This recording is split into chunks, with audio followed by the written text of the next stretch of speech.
Hai semua, Assalamualaikum warahmatullahi wabarakatuh.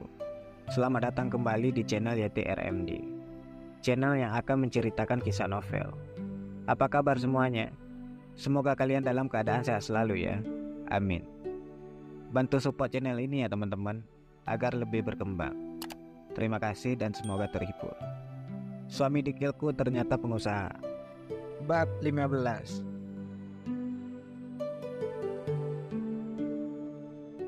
Setelah puas dengan senyum-senyum sendirinya dan puas memandangi cincinnya, Wulan melangkah ke dapur. Dia mulai memasak dengan bahan sisa kemarin di kulkas. Setelah semua matang, dia menyiapkan di kotak makanan. Kemudian pergi ke kamar mandi untuk membersihkan diri. Sekali lagi Wulan mengamati wajahnya di cermin, mengusap wajahnya sendiri sambil kembali melamun. Mas Ega itu sangat tampan. Aku seperti tidak sepadan bersanding dengannya. Wulan merasa tidak percaya diri.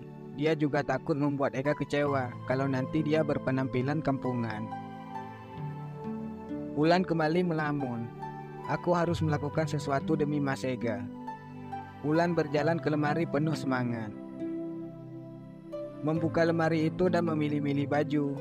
Karena merasa bingung harus memakai baju model yang mana, Wulan memutuskan untuk mengintip di HP saja, mencari tahu bagaimana cara istri-istri orang kaya berpakaian. Wulan tersenyum setelah menemukan beberapa foto contoh model pakaian istri orang kaya. Wulan mencari-cari apakah di lemari itu ada model pakaian seperti foto tadi. Dan rupanya semua model pakaian di foto tadi semuanya tersedia di lemari itu. Wulan memilih warna yang sesuai dengan kulitnya. Wulan sebenarnya memiliki kulit berwarna putih, hanya saja karena tidak pernah menampakkan kulitnya yang selalu terbalut kaos panjang dan celana training panjang. Selesai memakai baju, Wulan kembali ke meja rias, mencoba kemampuannya untuk memoles wajah. Dia kemudian mengambil kalung berlian dari suaminya yang ia simpan dan memakainya. Sekali lagi Wulan memandangi penampilan dirinya di cermin. Tiba-tiba terdengar suara ketukan pintu. Saat Wulan membuka pintu, dia melihat orang yang belum pernah dikenalnya sudah berdiri membungkuk di depan pintu kamar. "Nyonya, Tuan Ega menyuruh saya untuk menjemput Anda," ucap pria itu dengan sangat hormat. Wulan tertegun sesaat, kemudian menjawab dengan ramah, "Tunggu sebentar ya Pak." Wulan cepat kembali ke kamar untuk berkemas. Tidak lupa memilih tas bermerek dari lemari, memasukkan HP dan beberapa keperluannya.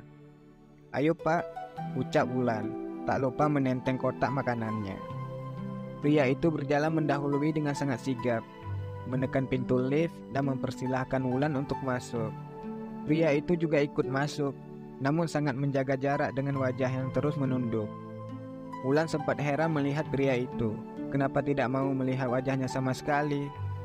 Ketika lift berhenti, pria itu pun dengan cekatan menekan tombol open dan keluar terlebih dahulu. Kemudian mempersilahkan Wulan untuk keluar dengan sangat hormat.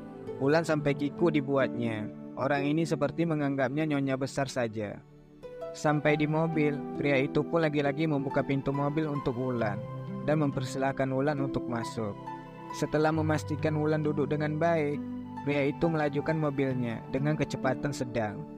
Selama perjalanan hati Wulan mendadak gelisah. Apakah dandananku pantas? Apa bedakku luntur? Beberapa kali dia menengok wajahnya di cermin kecil yang ia bawa dalam tas. Tidak lama kemudian mobil sudah berhenti.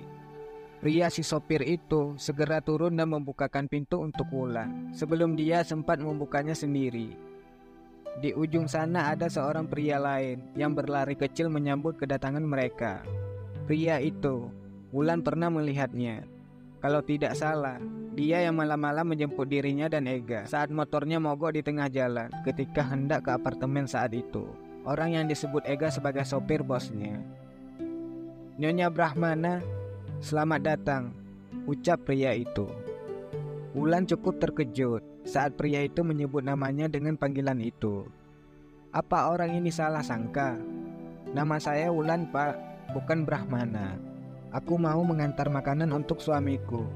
Apa aku boleh menemuinya?" "Oh iya, tentu saja nyonya. Mari silakan ikut saya." Pria itu berjalan mendahului menuju dalam gedung, sementara Wulan mengikuti dari belakang. Ketika mereka melangkah, banyak pasang mata yang tak berkedip tertuju padanya. Wulan sampai kikuk dan berjalan dengan menunduk. Apa penampilanku berantakan ya? Kok mereka menatapku seperti itu? Saat Wulan memberanikan diri untuk menatap mereka, satu persatu dari mereka menunduk hormat sambil menyapa penuh hormat. Selamat datang Nyonya Brahmana. Kok mereka memanggilku Nyonya Brahmana lagi? Emang apa aku mirip dengan Nyonya Brahmana? Siapa dia? Wulan sangat merasa heran. Tapi karena tidak mungkin bertanya, Wulan hanya bisa membalas sapaan mereka dengan senyuman saja.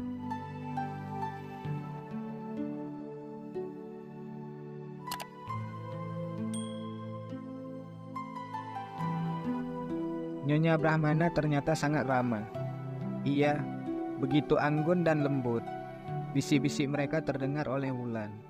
Hati Wulan tergelitik ingin bertanya kepada pria yang berjalan mendahuluinya itu. Namun langkah mereka sudah berhenti di depan pintu sebuah ruangan. Pria itu mengetuk sebentar, kemudian membuka pintu. Silahkan Nyonya, Tuan sudah menunggu Anda. Wulan mengangguk pelan, dengan sangat ragu dia melangkah. Dia bisa melihat suaminya sedang duduk di hadapan sebuah laptop. Dua pria dan dua wanita juga berada di sana. Para pria berwajah tampan penuh wibawa, sementara para wanita begitu cantik dan anggun. Wulan benar-benar merasa malu, mungkin kedatangannya di waktu yang kurang tepat. Meskipun Wulan tidak paham apa yang sedang mereka kerjakan di ruangan ini, Wulan hampir saja memutar kakinya untuk membatalkan niatnya mendekati suaminya. Tetapi Ega buru-buru menoleh. Wulan, Ega berdiri dan terpaku. Dia memang tadi yang menyuruh Riko untuk menjemput Wulan. Tetapi dia hampir tidak percaya jika yang datang ini adalah istrinya. Ega bahkan sampai beberapa kali menatap wajah Wulan dari ujung kaki sampai ujung kepala. Mas, maaf, aku mengganggu ya? Tidak, ini juga sudah selesai. Ega tersentak dan langsung sadar jika itu Wulan. Ega segera menghampirinya.